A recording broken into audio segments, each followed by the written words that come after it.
সময় তখন দুপুর 1টা। স্কুল চলছে, কলেজ চলছে, চলছে হাজারো কর্মস্থান। হঠাৎ বিকট শব্দ কানে ভেসে এসেই থমকে গেল পুরো এলাকা। ছোট শিশুদের চিৎকার, বাঁচাও বাঁচাও, অসহায় এর মতো পুড়ে গেল জীবন। গাইস, আসসালামু আলাইকুম। It's me MD Aziju. Welcome to my YouTube channel. তো কেমন আছো তোমরা? মনসুর আলী মেডিকেল কলেজের রেগুলার ভাড়া 30 থেকে 40 টাকা, কিন্তু রিক্সাওয়ালা চাচ্ছিল 120 টাকা, 150 টাকা। হ্যাঁ, এটাই আমাদের স্বাধীন বাংলাদেশ। মাইলস্টোন থেকে কাছাকাছি মডার্ন হাসপাতালে রেগুলার ভাড়া 250 থেকে 300 টাকা, অথচ সিএনজিওয়ালারা চাচ্ছিল 1000 টাকা থেকে 1200 টাকা। হ্যাঁ, এটাই আমাদের 2025 সালের বাংলাদেশ। একজন লোক পুড়ে যাওয়া একটা বাচ্চাকে নিয়ে অনেকক্ষণ যাবৎ ঘুরছিল, কিন্তু একটা রিক্সাওয়ালা, একটা সিএনজিওয়ালা রেগুলার ভাড়ায় যাইতে চাচ্ছিল। তাদেরকে বেশি ভাড়াই দিতে হবে। এমনকি একটা প্রাইভেট কার পর্যন্ত থামানো হয়েছে পুড়ে যাওয়া বাচ্চাগুলোকে হাসপাতালে নিয়ে যাওয়ার জন্য।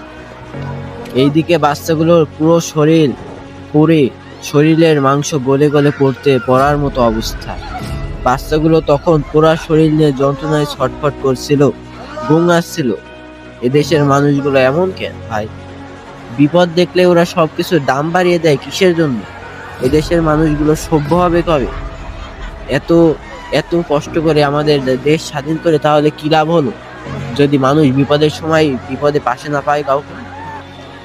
আর বন্ধুত্ব হবে এমন যে বিপদে নিজের বিপদকে না দেখে বন্ধুর বিপদে এসে দাঁড়াবে। তেমন একটি ঘটনা আমাদের মাইলস্টোন স্কুলেও ঘটেছে।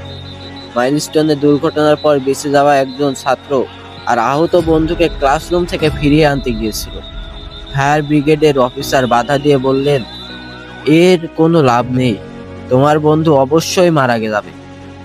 কিন্তু ছাত্রটি তখনও গিয়ে তার বন্ধুকে একা একা ফিরিয়ে আনলো মৃতদেহ দেখে। ফায়ার ব্রিগেড অফিসার বলে, আমি তোমাকে বলেছিলাম এর কোনো মূল্য নেই, সে মারা গেছে। ছাত্রটি উত্তর দেয়, না স্যার, এটাই সত্যি মূল্যবান ছিল। যখন আমি তার কাছে গেলাম সে তখনও জীবিত ছিল। আমার বন্ধু আমাকে দেখে হাসলো এবং তার শেষ কথাটা বলল, আমি জানতাম বন্ধু তুই আসবি। এমন বন্ধু পৃথিবীতে থাকলে তার কোনো কিছুর আফসোস থাকে। 5ই আগস্ট 2024 শেখ হাসিনা যেদিন দেশ ছাড়েন, তাৎক্ষণিকভাবেই ঢাকা শহর সারা দেশে বিশৃঙ্খলা, বিক্ষোভ, তাণ্ডবের ঘটনা ঘটে। আমি এখানে রাজনীতি করতে আসিনি, আমি এসেছি তোমাদের এই 2025 সালে মানুষ বাংলাদেশের ভুলগুলো চোখে চোখ রেখে ধরিয়ে দিতে। তোমরা এত কিছু করলা, কিন্তু কই?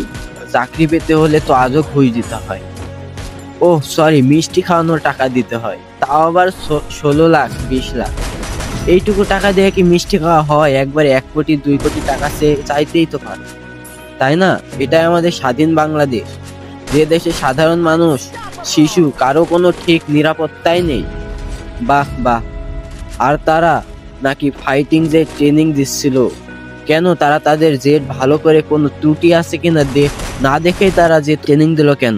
বাহ রে বাহ, এটাই আমাদের স্বাধীন বাংলাদেশ। এমন চলতে থাকলে একসময় না থাকবে আমাদের বাংলাদেশ, না থাকবে বাংলাদেশের জনগণ। পৃথিবীর মানুষ ভুলেই যাবে যে বাংলাদেশ বলেও একটা রাষ্ট্র ছিল। হ্যাঁ, এটাই আমাদের বর্তমান জেন জেদের বাংলাদেশ।